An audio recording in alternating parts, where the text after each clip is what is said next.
श्रीफल न्यूज परिवार की प्रस्तुति। श्रीफल न्यूज।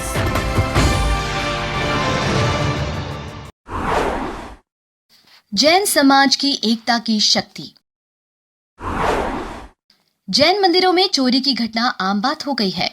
हर कुछ दिन में देश के किसी न किसी हिस्से से जैन मूर्तियों की चोरी की घटना देखने और सुनने को मिल रही है।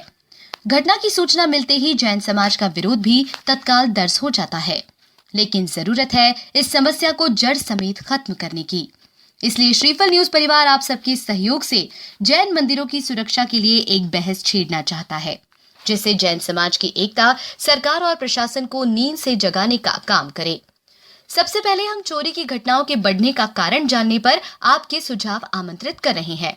क्या आपको लगता है कि आपके क्षेत्र की पुलिस की गश्त कम है या स्थानीय पुलिस का जैन समाज के प्रति रवैया असहयोगात्मक है? इसके अतिरिक्त आप जो भी कहना चाहे, आपके सुझावों से हम राज्य सरकारों के नाम पूरे जैन समाज की तरफ से मांग पत्र तैयार करेंगे और जैन मंदिरों की पुख्ता सुरक्षा व्यवस्था करवाने की पुरजोर कोशिश करेंगे। श्रीफल न्यूज परिवार की सिर्फ इतनी मंशा है कि हम सिर्फ अपने क्षेत्र के मंदिर की घटना के समय ही अपना विरोध दर्ज न करवाएं, बल्कि देश के किसी भी कोने में हुई घटना पर पूरा जैन समाज एक साथ खड़ा हो।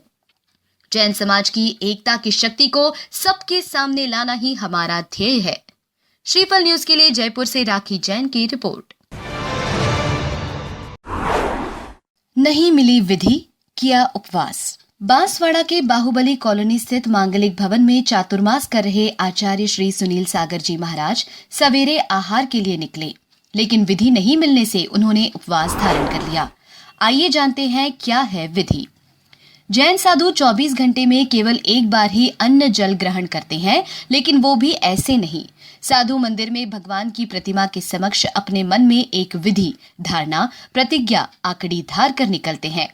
मन में धारी हुई विधि के मिलने पर ही साधु उस श्रावक के यहाँ आहार करते हैं। इसमें भी यह है कि एक साधु एक चौके में केवल 3 बार पड़गाहन हेतु आ सकते हैं। यदि इसमें विधि मिली तो ठीक, नहीं तो साधु को उस दिन का उपवास करना होता है। आचार्य सुनील सागर महाराज ने ऐसी कठिन विधि धारण की कि कोई भी श्रावक आचार्य के समक्ष विधि प्रस्तुत नहीं कर पाया और आखिरकार गुरुदेव ने अपने अंतिम पड़गाहन के बाद उपवास धारण कर लिया। आहार व्यवस्था के चलते करीब 34 चौके लगाए गए, जिसमें तकरीबन 340 लोग पड़गाहन के लिए खड़े थे। श्रीफल न्यूज के लिए बांसवाड़ा से संकेत जैन की रिपोर्ट। महावीर महाअर्चना का सौभाग्य प्राप्त करे। अतिशय क्षेत्र श्री महावीर जी के इतिहास में प्रथम बार परम पूज्य आर्यकार रत्न 105 श्री सृष्टि भूषण माता जी के पावन सानिध्य में 44 दिवसीय भगवान महावीर महाअर्चना चल रही है।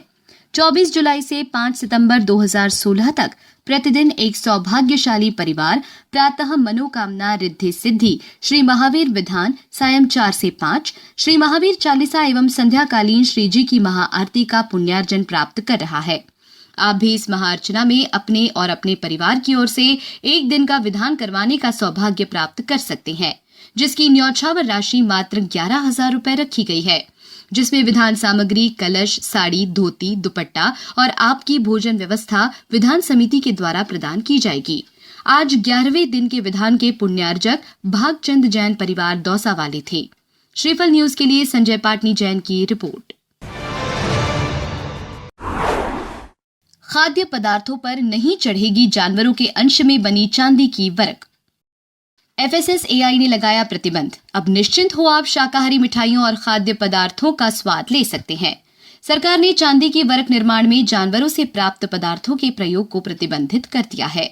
FSSAI द्वारा उठाए गए इस कदम ने खाद्य पदार्थों में जानवरों के अंश वाले चांदी के वरक इस्तेमाल पर रोक लगा दी है। मंत्रालय के विश्वसनीय सूत्रों के मुताबिक यह निर्णय इस बात को ध्यान में रखते हुए लिया गया है कि चांदी की वरक निर्माण हेतु गाय भैंस की आंतों का इस्तेमाल होता था। इन्हीं में रखकर चांदी से चांदी का वरक पीट कर बनाया जाता था। इस प्रक्रिया से बनने वाली चांदी के वरक अब बाजार में नहीं आ सकेंगे। ऐसे निर्माताओं को प्रतिबंधित किया गया है। जैन समाज जानवरों के अंश में रखकर बनाए गए चांदी वरक के प्रयोग पर प्रतिबंध लगाने की मांग करता रहा है। जैन समाज सरकार की इस पहल का स्वागत करता है। श्रीफल ब्यूरो रिपोर्ट।